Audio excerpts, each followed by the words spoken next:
She thought she was invisible to the Mafia boss, until another man touched her and he snapped. The glass from the broken wine bottle had sliced my palm open, but all I could focus on was the way Luca's thumb traced the edge of the cut. His face was too close, his voice too soft, and his touch too lingering. The stinging pain in my hand was nothing compared to the strange heat pooling in my chest. My body felt on edge, like I was caught between a moment of safety and something dangerous. I tried to pull my hand back, but Luca's grip tightened slightly, holding me there. The tension between us was thick. For the past 6 months, I'd worked hard to keep things professional between us. Luca was my right hand, someone I trusted. But now, in the quiet of the office, with no one else around, I realized how close we'd gotten. Too close. "Are you sure you're all right?" Luca's voice broke through my thoughts. His brow furrowed with concern, but I couldn't shake the feeling that his proximity was more than just a friendly gesture. He was too close. His touch was too intimate. "Yeah, I'm fine," I muttered, trying to sound calm, though the words felt strained. I needed to get away from him before this got out of hand. Just as I was about to pull my hand back again, my phone buzzed on the desk behind him. I glanced at the screen. One word flashed across it, and everything in me froze. Upstairs. I felt a chill run down my spine. The message wasn't from anyone I knew personally, but I didn't need to have the number saved. Everyone in this building knew exactly who RT was.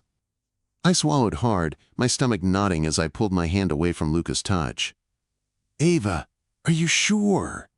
Luca's voice was softer now, but I could tell he wasn't convinced. His eyes held me with a mix of worry and something else, something I couldn't quite name. "I have to go," I said, my voice strangled. I grabbed my phone with my uninjured hand and stood up, trying not to make a big deal out of the unease rising in my chest. "You're still bleeding," Luca protested gently, stepping forward to reach for the first aid kit. His face looked concerned, his eyes still on me, but there was a new hesitation there. "I'm fine, Luca," I said, my voice tight, pulling away from him. "Can you cover the floor? I'll be right back." I tried to sound confident, but my heart was pounding, my mind was racing. I could barely focus on the pain in my hand as I pressed the bandage to it. The message from Raphael Torren, the elusive Mafia boss who owned this restaurant, had shaken me to my core. In 6 months of working here, I'd never once been called upstairs to his office. Not once. And now, here I was, with a single word from him, and I had no idea why he wanted to see me.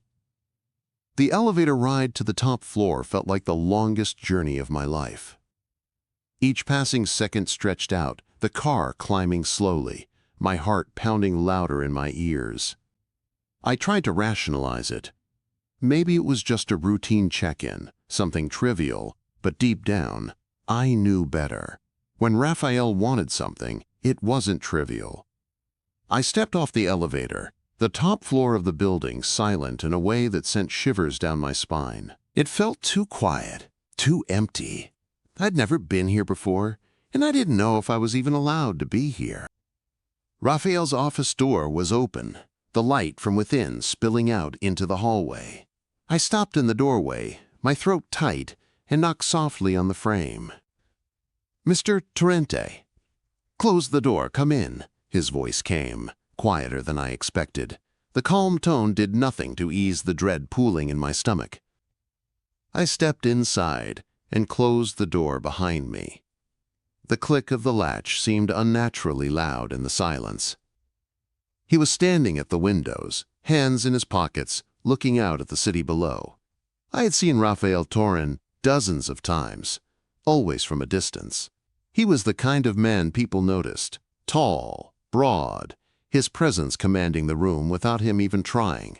But I had never been alone with him, never close enough to notice the small details, like how his shoulders filled out his suit jacket, or the streaks of silver at his temples. The man was dangerous, and I couldn't escape the growing sense that I was about to step into something far more complicated than I'd ever imagined.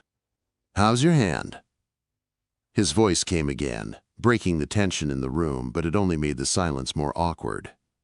I froze. How did he know about my injury? "It's fine, sir," I said, my voice coming out smaller than I intended. "Show me." I didn't move at first. What did he want? Why did he care? I didn't know what was happening, but I felt an unsettling heat rise in my chest. Reluctantly, I walked forward, holding my bandaged hand out to him. He turned to face me, and when his eyes met mine, I felt something shift. His gaze was intense, dark and unyielding, moving from my hand to my face, studying me in a way that made me want to step back and hold perfectly still at the same time. "Luca wrapped that for you?" he asked, his voice almost casual, but the underlying weight of his words made me feel exposed. "Yes, sir. He's good at taking care of people." Quote. Raphael moved closer, and every nerve in my body screamed at me to step away, to create distance. But I couldn't. His presence was overwhelming. "It's why I put him in operations," Raphael said softly, his voice steady and unhurried. "He builds loyalty, makes people feel safe." I didn't know what to say to that. I said nothing, keeping my eyes trained on the floor. "He makes you feel safe, doesn't he, Ava?" His voice came again, and the way he said my name, low, almost a whisper, made my breath catch in my throat.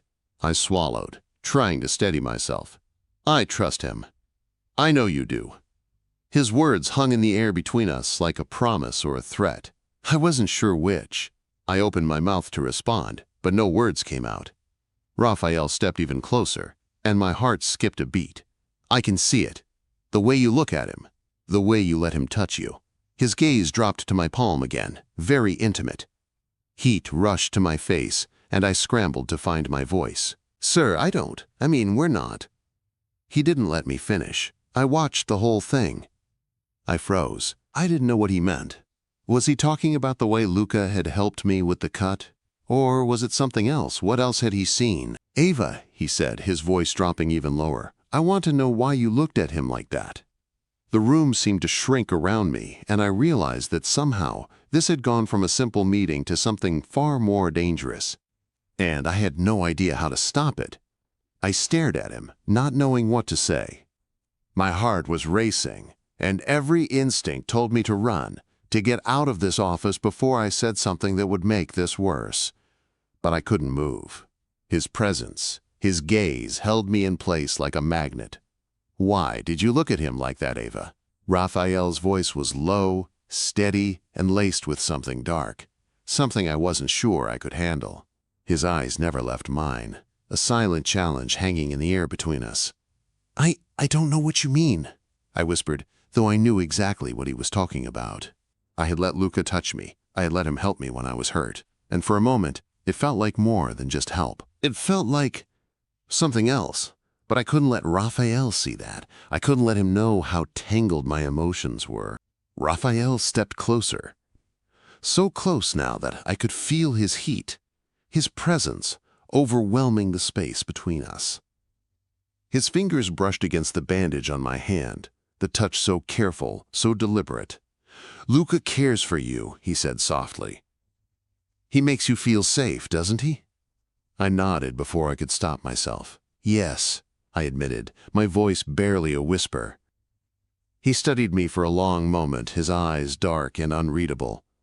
"You know, it's why I put him in charge of operations here. He's good at making people feel like they're not alone. He builds loyalty, gets people to trust him."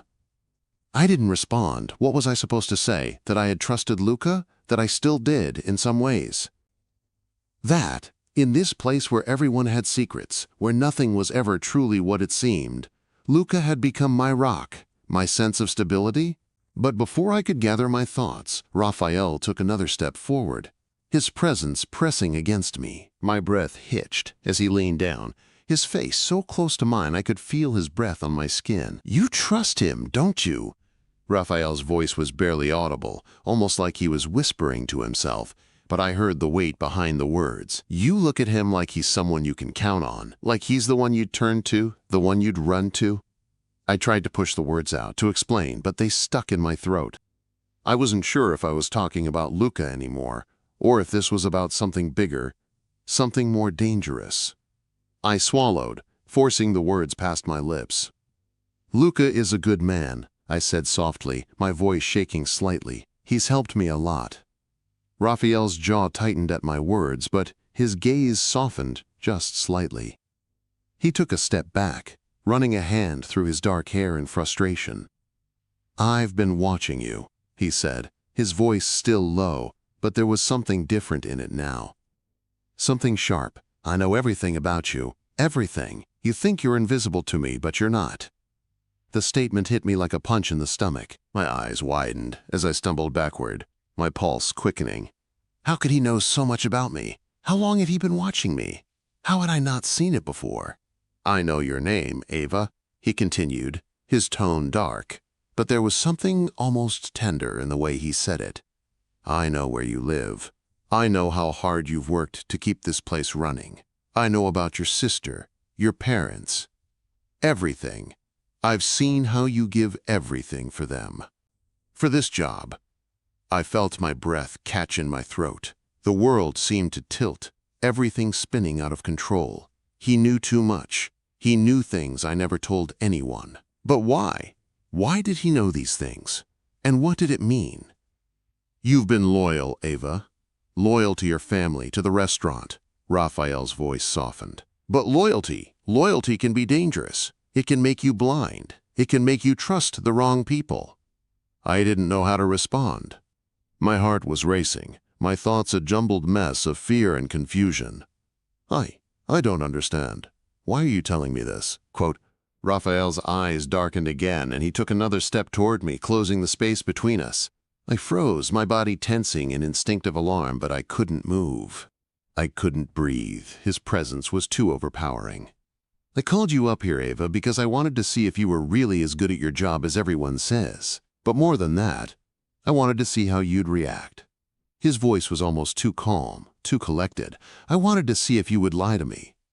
My heart skipped a beat. Lie to him? What was he talking about? "And I watched you," Raphael continued, his voice low and deadly. "I watched you with Luca. I watched the way you looked at him when he touched you. When you let him help you. It was more than just help, wasn't it? You trust him like you've never trusted anyone else." "No," I whispered, shaking my head. "That's not true. It wasn't like that. He cut me off with a gesture, holding his hand up to silence me. "I've been watching you, Ava, from the first day you started here, and I've seen enough. I know exactly what's going on, and that's why I'm here." I tried to back away, but my body felt frozen. He was too close, his eyes locked on mine with a fire that made my pulse race. "Why?" I asked, barely above a whisper, my voice breaking. "Why are you doing this to me? What do you want from me?" Raphael took another step forward, his face inches from mine. I could feel his breath on my skin. "I want you to see what you're really a part of. I want you to understand where you stand. Because this, all of this, Ava," he gestured around the room, "this is mine. Everything here answers to me. You, Luca, the restaurant, you all belong to me in one way or another." The words hit me like a punch in the chest. My heart skipped a beat, and I stumbled back in shock. I wanted to scream, to run, to get away from him and everything he was saying, but my legs wouldn't move. I was trapped. "I don't belong to anyone," I whispered, my voice shaking. "I'm not yours. I'm not anyone's." Raphael's eyes flashed, and for a brief moment, something dark passed over his face. His hand shot out, grabbing my wrist before I could pull away. "Don't lie to me," he said, his voice low and dangerous. "You may think you're invisible, Ava, but you're not. You belong to me, whether you like it or not." The air between us grew thick with tension, and for the first time in my life, I realized just how deep I was in, how far I'd already fallen into a world I didn't understand. And there was no way out now. The words hung in the air like a weight, heavy and suffocating. I felt as though the world around me had come to a grinding halt. Raphael's hand still gripped my wrist, his fingers tight and unyielding, pulling me closer to him as though he needed to remind me just how much control he had over every aspect of my life. "I'm not your property," I managed to say, my voice trembling, but the defiance was still there. I wasn't going to let him make me feel small, not again. His lips curled into a cold smile, but there was no humor in it. "You think you have a choice in all this? You think you can just walk away from everything that I've built here?" His hand dropped from my wrist, but the space between us seemed to shrink even more. "You're in this now, Ava. You've been in this from the moment you walked through that door." I wanted to yell at him, to tell him everything I was feeling, but something inside me stilled, a sudden, quiet voice telling me that would only make things worse. I had no idea what I was dealing with here. Raphael Torren wasn't just some businessman. He was more than that. He was the one who held everything in his hands, every person, every business, every decision. I had to be careful. "I've worked hard to get here," I said, trying to steady my breath, my heart still pounding in my chest. "I didn't ask for any of this." He studied me for a moment, his dark eyes never leaving mine, and I could see the wheels turning in his head. The air between us was thick, crackling with tension, and I couldn't tell if he was about to snap or if he was just waiting for me to break. "Ava," he said, his voice low and controlled, "I don't think you understand what's at stake here. You're not just working in my restaurant, you're working in my world, and in this world, loyalty is everything." I nodded, though my mind was racing. Loyalty. That was the one thing I had always prided myself on, being loyal to my family, to the restaurant, to the people who counted on me. But Raphael's world wasn't like anything I'd ever imagined. I was beginning to see just how dangerous it could be. "I'm loyal," I said, trying to steady myself, "but you don't own me." His eyes softened for a brief moment, as if he was considering something, before that cool mask of control settled back over his face. "No, I don't own you. But I have you, and that's just as dangerous for you." I wasn't sure if I was ready for whatever he was about to say next, but I didn't have much of a choice. He'd already drawn me in, whether I liked it or not. And that truth was something I couldn't escape. There was a knock on the door, sharp and demanding. We both turned toward it, but I didn't move. I knew who it was before Raphael spoke. "Come in," quote. The door opened, and Marco stepped inside, looking as calm and composed as ever. His eyes flicked briefly to me, but he didn't say anything. I wondered what he saw when he looked at me now, whether he thought I was weak or just another pawn in a game that was so far beyond my understanding. "Sir," Marco said, his voice steady, "there's something you need to see." Raphael's gaze darkened at the mention of something urgent. He gave me one last, lingering look before turning his attention fully to Marco. "Show me." Marco walked over to the desk, handing Raphael a tablet. He swiped a few times before showing it to him. I could see the tension in Raphael's shoulders as he studied the screen, his jaw tightening with every passing second. "What is this?" I asked, unable to hold back my curiosity. Raphael didn't answer immediately, still focused on the tablet. His expression had shifted from cold indifference to something sharper, more dangerous. The shift was subtle, but I felt it. I knew he was getting ready to drop a bombshell, and I had no idea how it would affect me. "This is about Luca," Marco said, his voice unusually tense. "There's something we need to address before it gets out of hand." "Luca!" My chest tightened at the mention of his name. What could possibly be going on with him? The thought of Luca being involved in something dangerous, something illegal, twisted my stomach into knots. He'd been nothing but kind to me, but I couldn't deny that things had felt different lately. The closeness between us had been growing, and I wasn't sure how much of it was just my imagination, or if it was something more. I glanced at Marco, then back at Raphael, who was still watching the screen with narrowed eyes. The seconds stretched into what felt like hours, and then Raphael finally spoke. "I'll take care of it," he said, his voice low and firm. "Don't worry." I couldn't tell if he was talking to me or to Marco. Either way, his words sent a shiver down my spine. There was something so final about the way he spoke, like he was used to getting his way no matter what. "I need you to stay here," Raphael continued, turning back to me, his eyes locking onto mine. "I'll deal with this. You don't need to be involved." I opened my mouth to protest, but something in his expression stopped me. The way he looked at me now was different. It wasn't just cold or calculating. It was something deeper, darker. I felt like I was being pulled into a storm I had no control over. "I'm not going anywhere," I finally said, my voice softer than I intended, but firm. I wasn't going to be left in the dark, not again. I had a right to know what was happening. Raphael studied me for a long moment before nodding slowly. Fine. But stay out of the way, Ava. This is not something you want to get caught up in. Before I could respond, he turned away, walking toward the door. Marco followed him, but not before shooting me one last look. This time, there was no kindness in his eyes. Only the cold, hard edge of someone who was used to living in a world where betrayal was a constant companion. I stood there for a moment, my mind racing, trying to make sense of everything. Why had Raphael called me up here?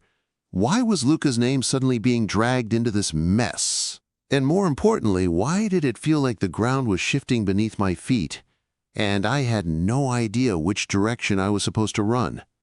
My phone buzzed on the desk, and I glanced at the screen. One new message. It was from an unknown number. Get ready. Things are about to change. I stood frozen for a moment, staring at the message on my phone. Get ready. Things are about to change. The words were simple, but they hit me like a slap to the face. My heart was pounding in my chest as I tried to steady my breath, but my mind was racing. Who could have sent that? What did it mean? I was no stranger to tension, to the constant undercurrent of danger that lingered in this world. But something about that message, the finality in it, made the walls feel like they were closing in on me. I didn't know if I was ready for whatever was coming, but there was no avoiding it now. I shoved the phone back into my pocket just as Raphael returned to the room. His expression was colder than before, his eyes hard, like he was preparing himself for a battle. Marco was right behind him, and they both carried an air of silent authority that was impossible to ignore. "Stay close," Raphael said, his voice commanding. There was no softness in it now, no hint of anything other than a mafia boss ready to take action. Things are about to get complicated. I nodded, though my stomach twisted with nerves. I had no idea what was going on, but I wasn't about to back down now. I had a right to know. I had to be involved. "Where's Luca?" I asked, my voice tight. Raphael shot me a brief glance, his eyes narrowing, but he didn't answer right away. He was still processing whatever Marco had shown him earlier, and I could see the weight of whatever it was bearing down on him. "Luca is handling things downstairs," Raphael finally said. "He's doing what needs to be done." I wasn't sure what that meant, but I didn't have time to question it. Raphael's hand landed on the back of my neck, pulling me toward him, and I flinched instinctively. But then he whispered something that stopped me in my tracks. "I've been watching you, Ava," he said softly, his voice low, intimate, as though we were the only two people in the world. "I know what you've been thinking. I know what you feel for Luca, but this isn't about him."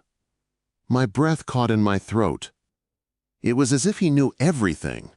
Everything I had tried to keep buried. Everything I had tried to ignore. The feelings that I hadn't even allowed myself to admit to. "You've been so focused on him," Raphael continued, his thumb tracing the line of my jaw, "but I'm the one who owns you. And I'm the one who will make sure you never forget that." His words hung heavy between us, and for a moment, everything else faded into the background. All I could hear was the pounding of my own heartbeat, the heat from his touch, and the tension building inside me. "You're not just some employee here, Ava," he murmured, leaning closer. "You're mine. And I don't share what's mine." I tried to pull away, but his grip tightened, holding me in place. "Raphael," I started, my voice shaking, but he stopped me with a single look. "You're mine," he repeated, his voice dark, possessive, and I felt it in my bones, the weight of his words, the undeniable truth of them. He wasn't asking anymore. This wasn't about loyalty. It was about control. Before I could respond, the door to the office slammed open, and Marco stepped in, his face pale, his eyes wide with urgency. "Sir," Marco said, breathless, "it's happening. We've got a problem." Raphael's hand shot away from my neck instantly, his expression hardening. He didn't even glance at me before moving toward Marco. His entire demeanor shifted, becoming the cold, ruthless leader I had always known him to be. "What happened?" Raphael asked, his voice clipped and controlled. "It's Luca," Marco said, his voice low and grim. "He's gone rogue. He's in with the wrong people. He's betrayed you, Raphael." The words felt like they hit me like a bullet. I couldn't breathe. Betrayal, Luca. I had known something was off, but this? This was something I never saw coming. Raphael's face turned stone cold. His eyes narrowed into slits, and I could feel the fury radiating off of him. "Where is he?" Raphael asked, his voice dangerously calm. "He's on his way here," Marcos said, his jaw tightening. "He's planning something. He's trying to take over operations." I felt my knees weaken, and I grabbed onto the edge of the desk for support. "What does that mean?" I asked, my voice barely above a whisper. My chest felt tight with fear. "Is he going to hurt someone?" Raphael turned to face me, his gaze sharp, assessing. "Don't worry about that. We'll take care of it." But there was something in his voice, a certainty that made my blood run cold. He wasn't just going to take care of it. He was going to destroy whatever was threatening his territory. And I was starting to wonder if that meant Luca. "Get her out of here," Raphael said, his voice low and firm, as though he was giving Marco an order. "No," I said, stepping forward. "I'm staying. I have to stay." "Ava," Marco said, his voice firm but gentle, "you don't know what you're dealing with. If Luca's really gone rogue, it's not safe for you to be here. You're too close to this." I shook my head. "I'm staying," I repeated, my voice more forceful this time. "You don't get to keep me out of this anymore, Raphael. I'm in this now. You want me here. And you need me here." Raphael's gaze flicked over to me, his eyes hard, unreadable. He didn't speak at first, just stared at me like he was weighing his options. Then, after a long pause, he nodded. "Fine," he said, his voice quiet but final. "But you're staying out of the way." I nodded, though I wasn't sure if I could keep my promise. There was a part of me that needed to know the truth. And if Luca was involved in something like this, something dangerous, I wasn't going to sit back and let it happen. I had to find out what was going on, and what I could do to stop it. The next few hours were a blur. Marco and Raphael moved like a well-oiled machine, preparing for what was coming. The tension in the building was palpable, thick with anticipation. I could feel the weight of the impending confrontation hanging over us like a storm cloud. Then, as the clock ticked on, Luca finally appeared in the doorway. His face was hard, unreadable. There was something in his eyes, something that made my heart skip a beat. But it wasn't fear. It was a knowing, a certainty that something was about to change. "Luca," Raphael's voice rang out, calm but full of warning. "You've got one chance to explain yourself." Luca didn't answer at first. He simply stepped into the room, his gaze flicking to me for just a second before settling on Raphael. "I'm not the enemy here," Luca said, his voice rough, "but you are." Before anyone could say anything, the sound of sirens echoed in the distance, drawing closer, signaling that everything was about to go down. And I knew, with a sinking feeling in my stomach, that nothing would ever be the same again.